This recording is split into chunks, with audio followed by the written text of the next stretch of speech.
Barbara Bush, 14 Unveiled Facts About the Wife of the 41st President. Barbara Bush, wife to the 41st U.S. President George H.W. Bush, is often remembered as a stalwart matriarch and a figure of grace. However, beneath the poised exterior are numerous facets that paint a more intricate picture of this First Lady. Here are 14 intriguing and little-known facts about her. Fact number 1. A literary champion. Barbara Bush's commitment to literacy was more than just a casual concern, it was a personal mission. When her son, Neil, was diagnosed with dyslexia in the 1970s, Barbara became deeply aware of the challenges faced by those with reading difficulties. This profound realization led her to found the Barbara Bush Foundation for Family Literacy on March 6, 1989. Over the next 3 decades, until 2019, the foundation accumulated and directed over $110 million towards literacy programs. Their initiatives aim to support parents and children together, understanding that literacy is a family affair. By 2021, this figure reached a substantial amount, funding a multitude of programs nationwide, impacting thousands of lives directly. Number 2. The silver-haired First Lady. Barbara's silver hair, which became synonymous with her identity, began its transformation in the late 1940s when she was in her mid-20s. This transition to gray was rather unusual for someone her age. She often joked about the premature graying, attributing it to the challenges of parenting her children during their teenage years, especially during the tumultuous 1960s. Her lighthearted explanation always brought smiles, even if the exact cause remains a natural phenomenon. Number 3. The Only. In the annals of U.S. history, Barbara Bush holds a distinctive place alongside Abigail Adams. Both women share the unique honor of being both wives and mothers to U.S. presidents. Barbara was married to the 41st President, George H.W. Bush, who served from January 20, 1989, to January 20, 1993. Later, her son, George W. Bush, took the oath as the 43rd President, serving 2 terms from January 20, 2001, to January 20, 2009. This feat mirrored that of Abigail Adams, the spouse of the 2nd U.S. President, John Adams, and mother to the 6th President, John Quincy Adams.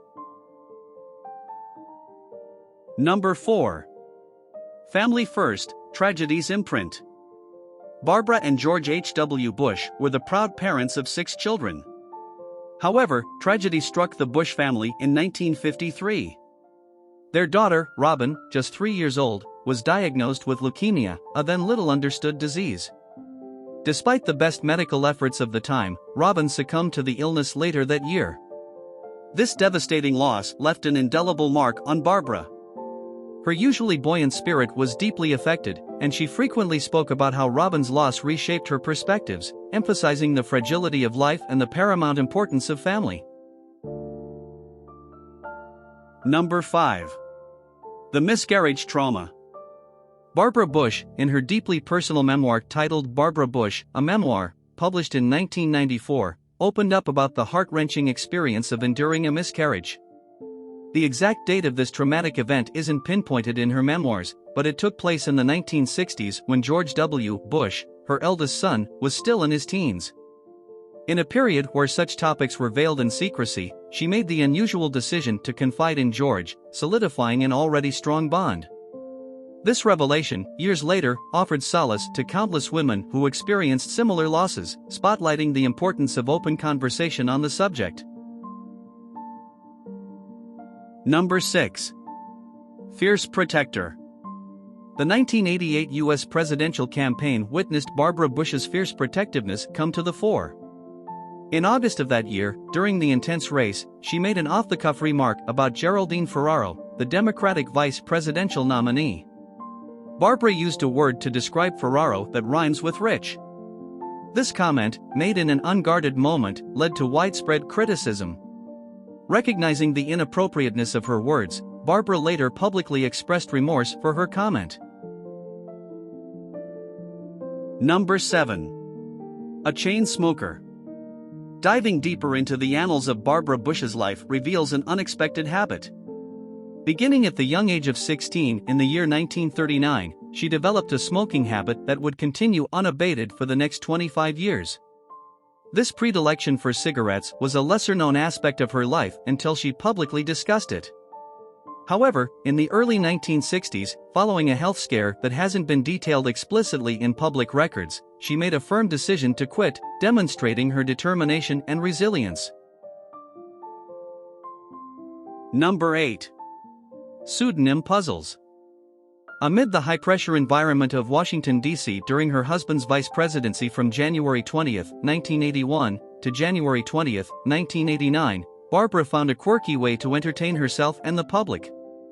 She began writing a mock advisory column, providing insights into life in the White House from the perspective of her beloved Springer Spaniel, Millie. But the twist? She penned these columns under the pseudonym Millie Bush.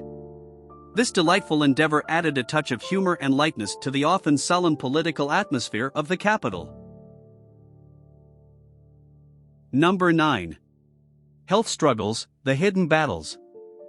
Throughout her life in the public eye, Barbara Bush maintained a poised and resilient exterior.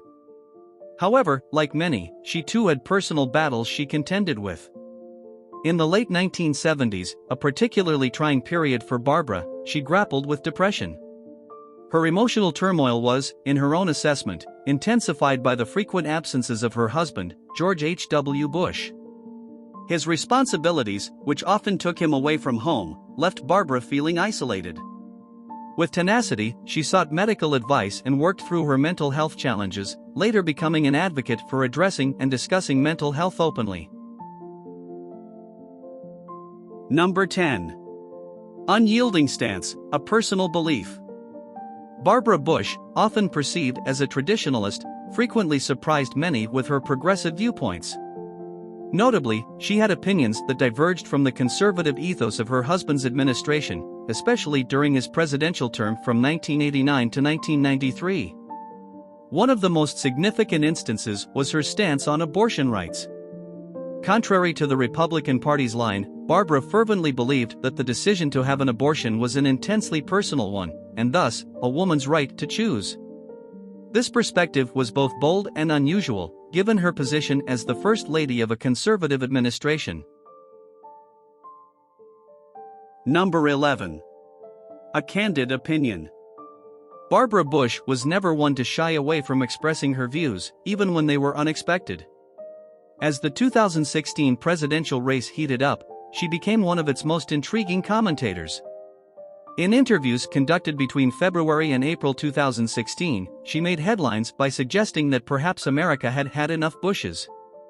This candid remark was in reference to her son, Jeb Bush, who was vying for the Republican nomination. The comment highlighted her forthrightness and willingness to prioritize the nation's interests above familial ambitions. Number 12. Controversial remarks on Katrina victims, a misstep in empathy.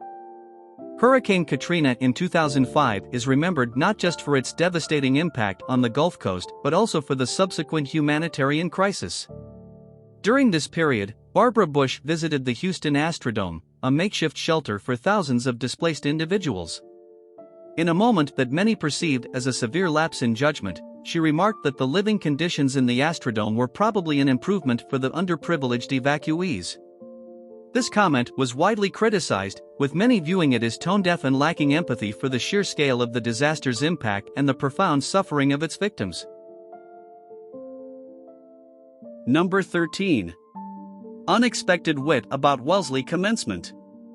Barbara faced backlash from Wellesley College's student body when she was selected as their commencement speaker in 1990. Some students felt she hadn't made her own mark in the world, but rather was known for her famous husband. In her speech, she cleverly addressed this by saying, "Somewhere out in this audience may even be someone who will one day follow in my footsteps and preside over the White House as the president's spouse. I wish him well." Number 14.